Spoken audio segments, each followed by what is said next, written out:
O primeiro dia do Ceasa, eu já pegava os legumes aqui em Andradas, de mais ou menos 30 produtores. Ia para o mercado do peão vender para compradores que comprava no peão e levava para o Ceasa.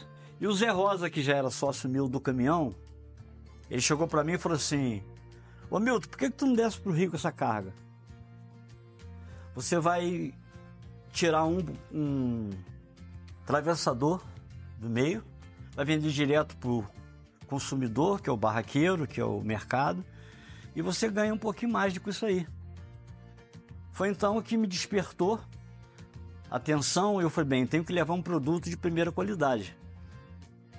E foi então que eu separei, na época, 43 volumes, que era de um moço chamado Avelar da Ponte Cunha, que foi muito importante na minha vida, porque ele era talvez o produtor mais caprichoso, mais famoso aqui de Andradas, da época dele. E eu levei aquela carga para o Ceasa.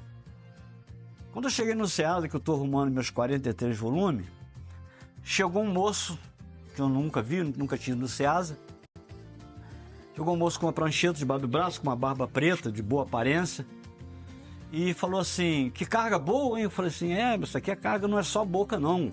Por dentro ela está de mesma qualidade. E aí ele falou assim: você só tem essa carga aí?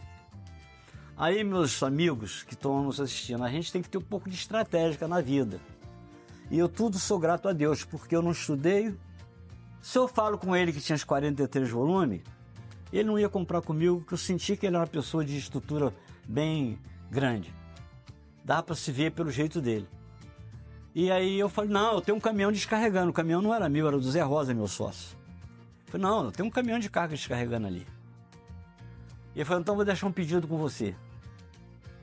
Meus amigos, vocês acreditam ou não, ele me pediu mais ou menos 450 volumes. Eu não lembro exatamente a quantidade. 10 vezes mais do que eu tinha.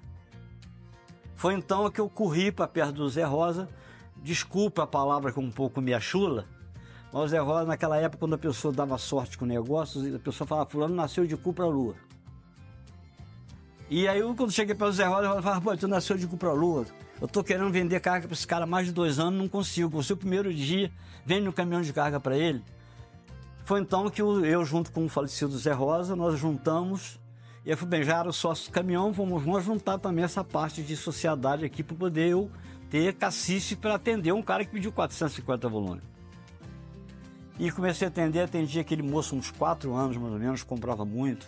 Era do mercado Tio Luiz, Volta Redonda, tinha 6 lojas. Logo em seguida apareceu um rapaz da América Serviço de Alimentos, Macaé, um caminhão de carga de pedido também, lá na Pedra, no Rio. Ou seja, minha carga já chegava no Ceasa vendida. Chegava com um caminhão, 2, já logo de início, e aí a coisa foi só dando certo. Foi então que eu, na época, senti a necessidade de comprar outro caminhão. E falei com o Zé Rosa, e já tinha pago aquele primeiro caminhão, compramos o segundo caminhão. Isso, compramos o segundo caminhão, eu pensando que estava a bola cheia, né?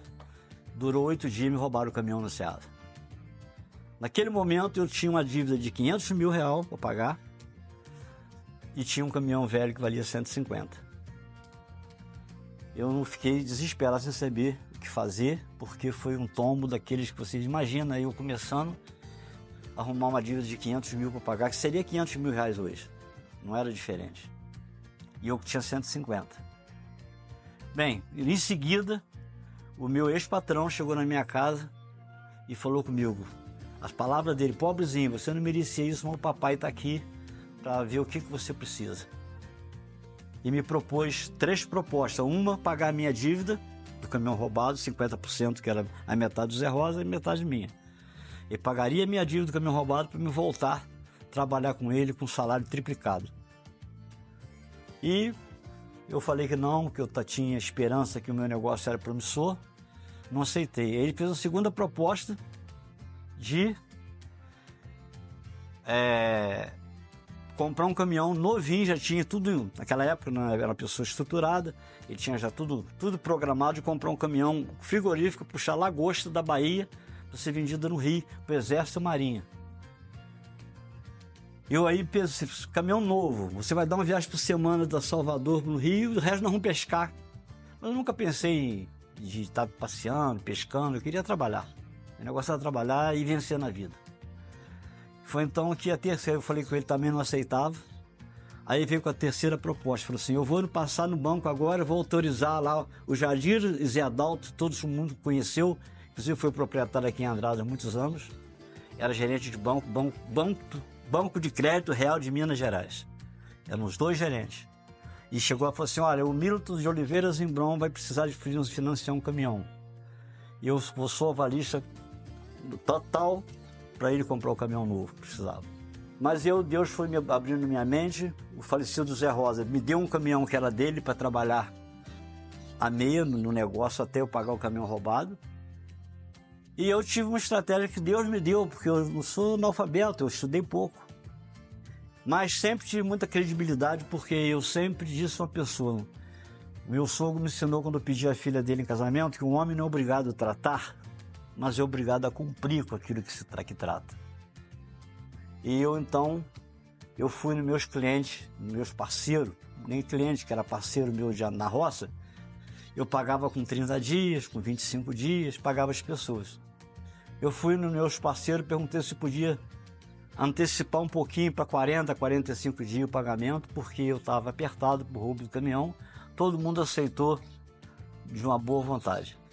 Cheguei no outro dia no Rio de Janeiro, o falecido Aníbal, dono da Progresso, senta comigo numa cadeira e vai fazendo cheque, não estava entendendo nada. Um caderno botando Hamilton, me chamava de Hamilton. Foi fazendo cheque, me deu 10 cheques de 10 mil, que seria 100 mil, para me ficar tipo de um recurso que se alguém duvidasse que eu estava quebrando, eu entrava com aquele cheque e pagava as cargas à vista. E aí fui também em outros parceiros, que era o Zé da Rio Tâmega, Juraci da Ponte Preta, na época, pedi eles para antecipar o pagamento um pouco para mim. Ou seja, eu ganhei 10, 15 dias na roça para pagar mais longo. E encurtei mais 10, 15 dias na roça de recebimento no Ceasa. Eu fiquei com capital de giro de quase 30 dias. E continuei comprando e negociando, mesma coisa, como não fosse nada. Aí o pessoal, o que houve? Mas foi uma estratégia que Deus me deu de fazer um capital de giro com os meus parceiros que atendeu na época, de boa vontade. Então, passei por cima do carro roubado, assim, com 6 meses já estava em pé de novo, com o carro pago, sem problema nenhum. As coisas foi sempre se abrindo, as portas se abrindo. Um dia eu estava no Ceasa, levando um caminhão de couve-flor, e, por sinal, aqueles pés de pera que eu já falei no vídeo atrás, eu estava levando 300 caixas de pera dura para o Zé da Rio Tâmega. E tinha na frente umas 500 couves bonitas, daquelas couve-flor, não essas couvinhas de hoje desse tamanho não, aquelas couves grandonas. E chegou um rapaz, pegou uma couve e perguntou se estava vendida a couve. Eu falei assim, não, a couve está vendida. Quando o rapaz saiu, o Zé da Rio Tâmega deu uma risada e me chamou de anta, que eu estava perdendo um pênalti, que o rapaz era comprador do disco, comprava era 2, 3 caminhões de couve.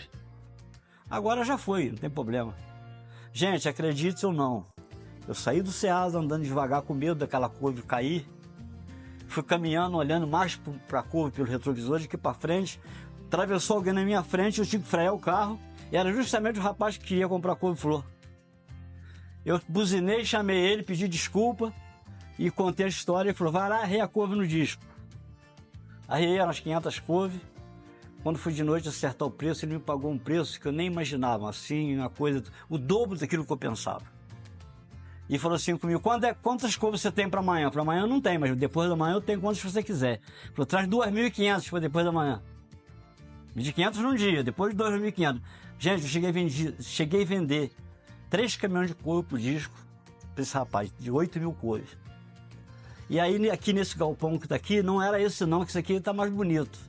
Eu tinha um galpão velho aqui, a gente fazia um churrasco aqui, mês a mês, e vinha uma galera lá do disco, mais ou menos de 20 pessoas, e nós fazíamos uma festa aqui, porque a coisa estava funcionando de maneira positiva. E daí para frente, né, foi abrindo portas de supermercados, e eu encontrei também um moço chamado Sr. Luiz Augusto, um senhor que é mais velho que eu um pouquinho, mas foi um moço que me ensinou muito. Os ensinamentos dele, na nossa época de hoje, Eu não sei se a nossa geração de hoje está preparado para isso. Ele pegava o telefone, ligava para minha casa e falava assim: Zimbrão, porra, isso é mercadoria que tu manda para aqui? Desce pro Rio agora. Chegava no Rio, ele só não me xingava e não me batia, mas me esculhambava de tudo quanto era jeito. E eu abaixava a cabeça, via que estava errado. E no outro dia mandava uma carga melhor e comecei a aprender a trabalhar assim. Até que um dia ele me chamou para ir num clube no Rio, um clube chamado Transmonte, que todos conhecem, na Tijuca. E me fez uma homenagem. Aquela homenagem marcou muito. Porque ali tinha mais ou menos uns 50 donos de supermercado. E aí foi passando as pessoas homenageadas e eu fui por último. Quando chegou na hora da homenagem minha, eu tenho uns documentos, tenho um jornal do Voz de Portugal na minha casa. Ele falou assim: aqui o meu homenageado, falando no sotaque português, é o meu amigo Milton de Oliveira Zimbrão. É o homem mais pequenininho, talvez, que tem aqui no auditório. Mas para mim é um homem de mais caráter que eu conheci ultimamente. E me chamou lá para homenagear, eu levei minha esposa, falei que sempre, diante de um homem, tem uma grande mulher para orientar, que minha mulher sempre foi uma... Não tem palavra para falar sobre a qualidade dela. Mas fui homenageado e quando terminou a homenagem, ele falou assim: te botei na vitrine, todo mundo vai te conhecer agora. E ele, não sei porquê, ele não me chamava de Milton.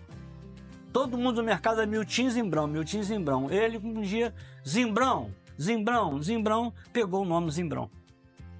Então hoje, pela glória de Deus, em primeiro lugar, e pela ajuda da família que sempre esteve ao meu lado, hoje está Zimbrão, que você já conhece, com uma credibilidade muito grande, que eu agradeço aos meus parceiros, meus clientes, que são meus amigos, meus parceiros na roça que dão crédito para a gente, e a gente continua essa jornada aí até Deus permitir.